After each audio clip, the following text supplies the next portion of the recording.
Bonjour, que la paix soit sur vous. Autant il faut apprendre à se taire, autant il faut apprendre à parler. Apprendre à parler et apprendre à utiliser les mots, la parole, c'est la caractéristique de l'humain. C'est la caractéristique de l'humain, ces mots qui permettent à notre intelligence de pouvoir avoir accès aux choses, à pouvoir identifier les choses.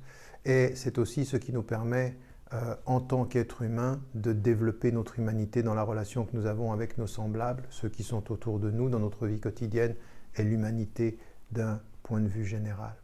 Et il faut, chacun d'entre nous doit, dans son cheminement personnel, dans son cheminement social, même dans son cheminement spirituel, trouver les mots pour le dire, trouver les mots pour communiquer.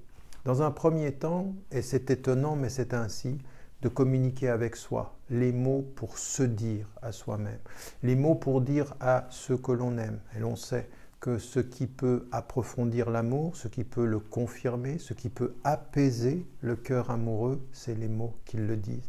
Et de la même façon que Dieu, dans la relation qu'il a avec les humains, envoie le Verbe pour apaiser leur cœur. Le Verbe apaise, le Verbe fait comprendre, le Verbe donne une certaine lumière.